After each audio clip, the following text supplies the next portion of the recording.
Good evening, and welcome to the fifth show in a series of shows on the age-friendly Brookline. In 2012, the World Health Organization of the United Nations selected Brookline as the first city in New England to be considered for their age-friendly cities network. And following that, the Board of Selectmen formed the Age-Friendly Cities Committee, and that committee is putting on this show. The purpose of the committee was to strengthen and document age-friendly features in Brookline. Today's show, we're going to focus on the Brookline Library. The Brookline Library is made up of three different branches. The main branch, which is on Washington Street, the Coolidge Corner branch in Coolidge Corner, and the Putterman branch in South Brookline. The Coolidge Corner branch has the distinction of being the largest or busiest branch in Massachusetts of all branches. The library itself is a member of the Minuteman Library and has 41 different libraries that it accesses and is part of. Our guests tonight are Sarah Slimer and Hank Sway. Sarah is the director of the library, and Hank is the assistant director for technology. Sarah, welcome.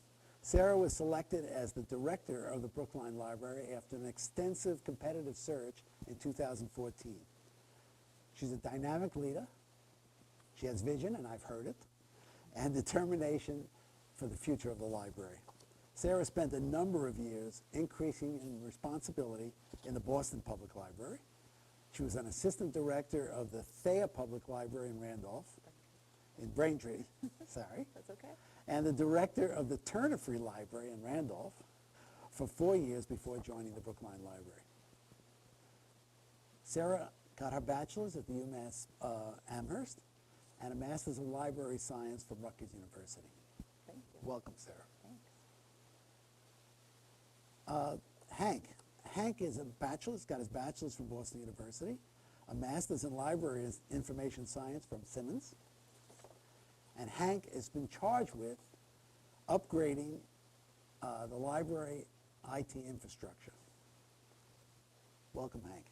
Thank you very much, Will. Okay, Sarah. Yes. A couple of things, and I'll get back to Hank in a minute.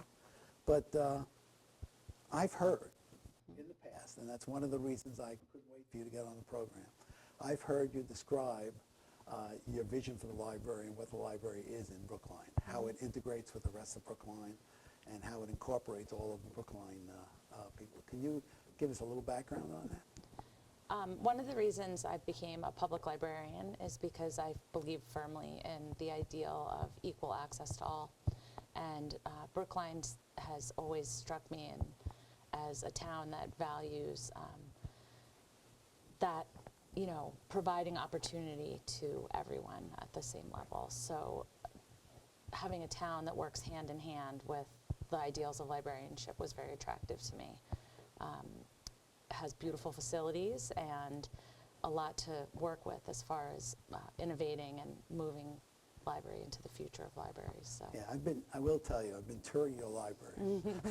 So I've been going from branch to branch before I went to this show, and I'm really impressed. I mean, I've been to the Coolidge Corner, I've been to the main library, now I've been to Putterham, and they're all different, they're all interesting, they all have different aspects. I've met people there who are sitting and working in corners on their papers and things like this, and I myself actually got the opportunity to do some work there.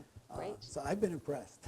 Thank you. And it's people of all types, I have noticed that. Yes. We certainly concentrate on age-friendly, but it's not only age-friendly. I mean, I saw people with children, I saw programs with children. Yeah. So. We do offer services. Part of the public library overarching mission is that we're one of the only service providers really in the world, and certainly the only public service provider that prides themselves on providing service from the cradle to the grave. So you see babies who come in, just get, just from the hospital. Yeah. And then teenagers come in, and young adults, middle-aged folk like myself, and then on up, right up to our senior residents, and even when people can't come to us, we'll go out to them, so that you can have library services even when you can't make it into the library. Diversity, I do notice in the Coolidge Corner branch, a lot of Chinese, various Asian Yes. people, and I realized why when I started looking around. There was more than I've ever seen, of Asian books. Yeah, the Coolidge Library has a reputation for having the best collection of Chinese materials in Massachusetts. People come on the weekends from all over the state to borrow our materials. We have a wonderful assistant branch director there named Ting Yin, and she does all of our collections and all of our signage, and it's very, very highly regarded collection, and it's exciting to provide such a diversity of materials. We also provide materials at that location in Hebrew and Spanish, and we have an extensive Russian collection there as well. And then we provide some limited Korean materials at Putterham, and multiple languages from kids to adults at the main library too. So, Fantastic. yeah, it's wonderful. And we work very hard to use multiple languages in our advertising for our programs as well. So, speaking of languages, Hank, you worked for a while at Harvard University for a number of years, right? That is correct, about 5. 5 years? Yep. And you were assistant librarian there? I was, yes. Okay, and you're working on software? Mainly, yes. Mainly Yeah, I worked mostly with software that the librarians at Harvard used. Right. So in this role, I'm focusing more on, well, I'm doing less focusing and more, all types of software and other IT that library staff and patrons use. So, speaking of software, Sure. the website, Yes. you brought up languages. And I started thinking about the website. I noticed that you can get content in a lot of different languages. How does that work? I mean, I don't know anything about that, actually, Yeah. but I'm impressed. So there's a few different kind of facets to that. So one is that we want to be able to provide access to, curated lists of new collections in various languages, or, by other factors too, by target audience. But, language is certainly an important thing. Is this the there. same languages as the Chinese, Hebrew? Yeah, when we're making decisions about what kind of multilingual services we need to offer, we always focus on that same set of core languages that's most used in Brookline. But another piece is, making sure that the content of the website itself, whether you want to read about the various collections we have or services, making sure that that content can be translated into whichever language you want to read it in. And there's some really good automated tools we can use to Being a do senior, that. I'm extremely impressed. I know technology. I'm not lost. It's remarkable in technology. stuff, isn't it? I'm not Yeah. lost at that, but how easily that, and is the website itself is that that's in the 3 languages too? Yeah, well, so we're currently working on the new site. Yeah, you were telling me the upgrade that you were working on now, that there were releases coming up and the kinds of work you're preparing. Yeah. What is happening? Yeah, so my number one priority that I'm working on right now is a complete replacement of our public computer infrastructure. And one of the key goals of that rollout is to improve some accessibility features and, make sure we can do things like easily scale menus into larger font sizes, Right. Making sure labels can be translated into multiple languages, Right. So some of those basic user-friendly features are going to be hopefully much improved. Well, the font Yeah. sizes are senior friendly, that's for sure. Yes, yeah. So, well, that's one of the great things about accessing so much content through a computer, really. Although, it may be a little scary at first, you do have those features of being able to more easily, make the print bigger, and now with all this automated translation and stuff like that, that's And can we That's get to great, the too. Harvard Library too through that, or the material from Harvard? if they'll let you. So actually, university libraries are increasingly making a lot of their special, Are they really? unique collections available, when they can with copyright restrictions and things like that. Oh, okay. So there's actually probably the best known resource for that is called the Digital Public Library of America. And, universities like, all the Ivy Leagues and other even, smaller schools too, with Right. unique collections or contributing content into there. And at the same time, libraries like ours are as well. So it's kind of a great resource you can go to really narrow into those unique And do you get unique that resources. from home as well as, can I go in the library? It's a completely free resource anywhere you have an internet connection. So can I get some assistance in the library in using that? Or You betcha, yeah. So, yeah. So we should mention at this point too that we are launching this week a new software service or web-based service called BiblioBoards, and it has curated collections, digital collections of our unique materials. So our entire photograph archive, our manuscript archive, which includes letters from very notable people of the 19th and 20th century. I believe we have one from Eleanor Roosevelt. We have a Abraham Lincoln letter. We have a page of a Gutenberg Bible. So a lot of those things have gone off to be digitized, and now we're offering visual anthologies of them through this new product called BiblioBoards that you can access. BiblioBoards. BiblioBoards. And you can access that through our website later this week. And when you go into that, there's also content available from the Victoria and Albert Museum, the British Museum, all kinds of different international content that you can just view from home or from a library computer for free, or any device. Any device, right. But that's that makes the library a center of information. Absolutely. Which is sort of how we always thought about it. But in today's world, you don't necessarily think of it that way. But it sounds like it still is. It is. So as far as the seniors, we should get to them. I get in trouble sometimes. I get interested in the subject. I forget whether we're here to talk about people of all ages, but especially age-friendly. So seniors, what is really available in the library, and what would you advise people to look for? Well, anything we offer is for everyone. So it depends, what you're interested in. We have it's called the Movie Matinee now. It was very popularly known as senior cinema for a very long time at the Coolidge branch, where they show wonderful award-winning movies. We get a huge turnout.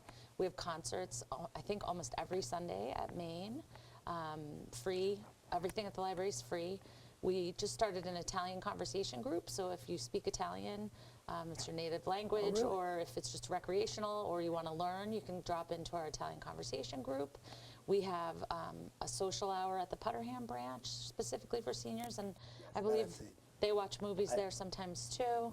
And we've just upgraded all of our systems for watching movies and presentations. So Really? What is it? it's all brand new, flat screen, 4K, UHD TVs, but they have much better sound systems and much clearer resolution than the way we were showing things before. So people with low vision would have an easier time enjoying things at the libraries now than they did before.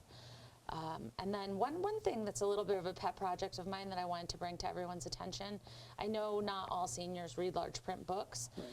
We have an excellent large print book collection, and it's circulating very, very poorly. So one of the things we're endeavoring to do is find out why. What are we doing wrong that's making this collection unappealing to our patrons? So we're going to be co-hosting with Ruth Ann Dobeck at the Senior Center on March 3rd, a meeting to talk about what the public wants in the way of large print materials, so that we can start talking about what we're obviously doing something wrong. Unintentionally, of course, our heart is always in the right place, but it's less than 1% of our circulation. And I don't see that reflected in the folks who turn up at our programs and who fill out our surveys, is way higher than that. So I'm not sure where the disconnect is happening, and we'd like to invite anyone who's interested in giving us some feedback to meet us at the Council on Aging on March 3rd. March 3rd? Yes. Morning, afternoon? I forget, but it'll be on our calendar, or I'm sure you can reach out to the Oh, we can find out. the Senior Center. I apologize, unprepared. Well, I see often, I see you guys constantly put out on Twitter, on Facebook, all sorts of information related to That's right. what's happening. So I'm And now sure we you have don't need to know Pinterest. it's going to come out to everybody, but it's I'm sure it's available right now to the public if they start looking for it. But And don't forget, we provide services to shut-ins as well. So we do delivery for homebound folk. And we also have, I think many people have already seen it, but in case you haven't, we have our book bike, which is bright orange, and librarians wear bright orange t-shirts while they drive it I've around. seen it at the farmer's It's market. amazing. It goes to the farmer's market a couple times a summer, and it also goes out to, we've gone out to several different Hebrew housing. We're working on a partnership with Brookline Housing Authority to get out to some of their locations. So we're delivering books to your door. You can check them out right there. There's a little portable computer on the bicycle, fantastic. and the librarian checks them out for a month, and then he or she comes back the next month, and you return what you took out, and he has a fresh haul on the front of the book bike. It looks like an old ice cream bicycle. Right. So it's got those big buckets Is it like an you would old ice open. cream? No. It's not. It was custom built, but wouldn't it be fun if it was books on one side and ice cream on the other side? Yeah, that would So, and that was the That sounds like brainchild summer. of one of our reference librarians, Brian Hodgson, and it's been a fantastic success. Ah, great. Yep. So Brian peddles this thing. Brian does, and we're working on a plan to share the pedal power this summer.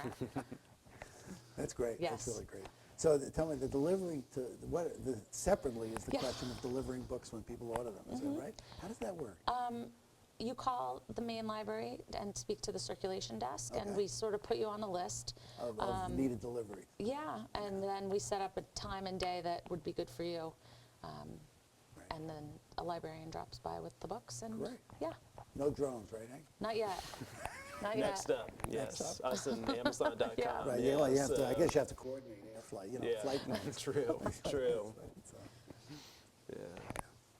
So, a couple of other things. Sure. We were talking about remote access and the ability to get on. How does that actually work? Can you give me a little tutorial? Sure, yeah, probably only a little one because there are Right, about yeah. 17,000 different ways to do that. But it's an increasing trend for sure that you don't have to come to the library to get access to library content. So there's many ways to do that. But one of my favorite ways is an app we have a subscription to called Hoopla. And it's not designed for reading print books on your electronic devices, but it does audiobooks and music as well as some video programs too. But they have a really great collection of content, and it's super easy to use. And all you need to do is download the app and plug in your library card number, and you're good to go. Yeah, the audio is a big thing. Yeah. I do know people who use that. Have told me they really. Yeah. I yeah. listen in my That's a car regular on my basis. commute every day. I happen not to, but Yeah. I keep getting people selling it to me. I mean, Yeah. it's like Yeah. I went to Don't the let them library. sell it to you. Come to the He library and said get I it for would free. give it a No, he try, said I go to. yes. Well, he goes. I don't mean. Some neighbors of mine go down to the Oh, I library, see, and yeah. they said, oh, they go to the Coolidge Corner branch all the time. And I said, really? He said, yeah, I get the audiobooks. And I Yeah. said, Yeah, oh. totally, Yeah. totally. Well, so Hoopla is a great way you can do that from home.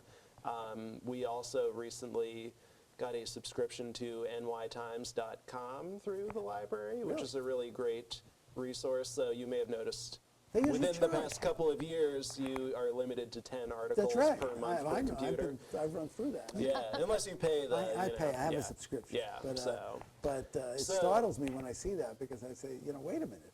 Yeah.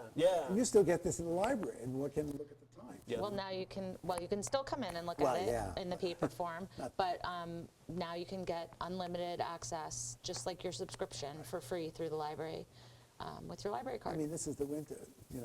I know, This so is when then you you want to wouldn't be have able to to. get it remotely, at least Exactly. in the Totally. morning. Well, and the Globe's not coming, so Right. you might as well get the New York Times. And then another good one that I know, I'm brutal. Another good one that we have that people probably aren't aware of that's fairly new is called Lynda Com. So for you lifelong learners out there who are Yes. always trying to accumulate new skills, Lynda.com, LYNDA.com. It's you can take a class on anything. So for example, the managers at the library, we have a management book club, and we read a book together every other month about leadership and management. So this month we're going to do classes from Lynda.com instead of reading a book. So we're taking a class on how to facilitate a meeting, and what are the other two classes we're doing? Having difficult conversations. Having difficult conversations. Like this one. And I forget what the third is, but you can learn Yeah. anything, how to bake a quiche, how to speak French. Really? And Yeah. yeah, I And mean, it's a resource that if you go to subscribe to it independently, is So really It's very expensive. expensive. Yeah, so, yeah. So I don't take notes, so I'm hoping someone back there is writing this down. Okay. Because I'm going to try that. Because I go It's to great. things, I go to lifelong learning. A lot of technology skills you can learn through there too. So, Exactly. yeah, it's great. Yeah, So, that's really great. Yeah. And then you can just old-fashioned place holds. Most people seem to know how to do Yep. that, but if you want to get the new, Oh, sure. you know, James Patterson book, Right, you can right. go on your catalog with your library card from your computer or handheld device and just place a reserve, and then you'll get a little email letting you know when it's in, and you can go pick it up. Well, New England Library, this is really important. Yes, indeed. And we do hold things for a week on the shelf in case there's a terrible snowstorm and you can't get in. Well, and when I talked to you last week, we were talking about the library and the use of the library, and I tried something that I will now do more often, which is you talked about people working on doctoral theses and having work areas and things like this. Yeah. And so I tried that. Great. And I did it at Putterham, and I also looked at Coolidge Corner. Good. And it's, but the main place you showed me is the main library. It's Yeah. really the excellent Yes. places to work. And, Yep. And We that's do another have thing, quiet yeah. zones and silent zones throughout all 3 locations. So there should always be a place you can go in all 3 libraries where it's you're not allowed to make any noise It at has all. a silent zone? We do have silent zones, and then there are quiet zones where you could have a quiet Yes, I conversation, saw some of the or you quiet could zones. I didn't quietly see that. use your phone, or you know, sometimes people talk to their kids or their grandkids via the Skype from far away through the computer. So you know, we have areas where you can do that quietly in the library. I think Do you have training in quiet use of the phone? we do. All of the librarians are quite happy instead to of shh. remind you, how to shush. So, but the library, the modern library, offers, because really driven by technology, so much more than just a quiet place to read. So, but we still want to also provide that quiet place to read. So it's been an interesting, you know, period of trial and error to try to find a balance that works so that everyone can be happy. And I think we've hit on a fairly good one at this point. And I assume that also means things like classrooms or conference rooms. You could, We're looking for towards education. more of that. When the libraries now were last renovated, that model wasn't as prevalent as it is Right, now. right. So we have 3 study rooms at Maine where 2 people can go. And then I think we have 6 downstairs, but those are only for one person. Right, right. And they're kind of funny. They're like little fish bowls that hang off the back so everyone can see you. And then we have 1 conference room that seats about 16. Then we have Hunneman Hall, which seats about 150. Right. Well, I was thinking of Yeah, Harmon so we Hall. do have like a good assortment, but we the certainly Coolidge could one. use more. Coolidge has no private study spaces, and it really, really, really needs it. You're ahead of me. I said, now I'm going to ask Hank about periodicals. Oh, yeah. we Because beat I you to it, had the sorry. same problem. I was going to Yeah. say, how do I get the times? Yeah. And you're 3 steps ahead of me. And we're also getting towards the end. So I want to give you both at least an opportunity to stress anything else that you want to bring up. I have a few things. I mean, but first let me give you an opportunity to, Hank, you want to bring up anything on the technology area that we've missed?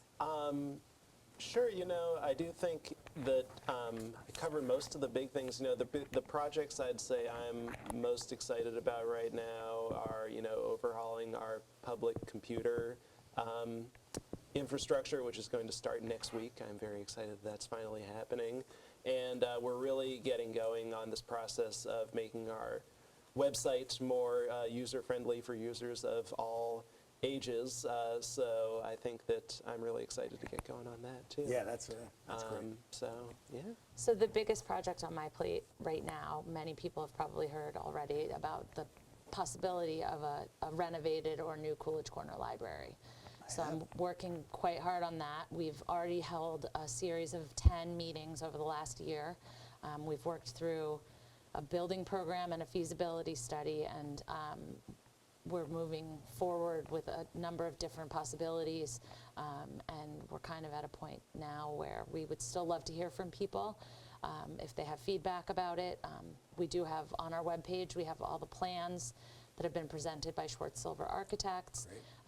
I do want to make sure I reassure everyone that there will always be a library in Coolidge Corner. This is not in any way intended to remove services from Coolidge. It's to improve services to what is the busiest branch library in Massachusetts. So, I've seen a little bit of that because I went to one of your public meetings. right.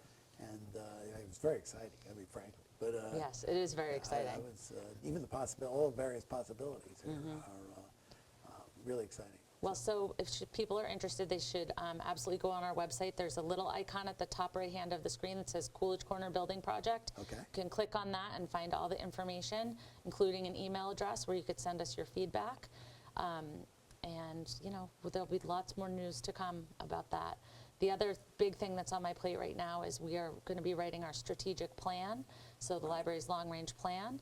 So please keep your eyes peeled for the survey. We're going to put out a survey during the month of April, and we're also going to be conducting 3 focus groups, 1 at each location, and we'll be inviting people to join those focus groups. So that's planning the future of the library for the next 3 years. It's a really important document, and we're working real hard on it. So. Okay, and we, the Age-Friendly Cities Committee will probably be I'm sure. monitoring that too. But I'm sure. That's really great. We That's- have, That's exciting. you know, we a few years ago, the Age Friendly Cities Initiative did give us a study that they had done at BU about some areas that the library can improve on, and we have Right. been working hard at do remember improving the many of study, those actually. areas. Yeah, that's So great. I think if people walked around with the study now, they'd be very pleased to see some of the differences we've implemented. So thank you for the feedback. Yes. And thank you. And thanks to everybody for joining us. The show will be rebroadcast several times in the coming weeks. And the next program will take place in the April-May timeframe. And of course, as usual, the programs will be available and reachable on the Brookline CAN website and on the Brookline CAN Twitter and Facebook accounts. And the library retweets it and resends it. You can see it there too. Thank you, everybody.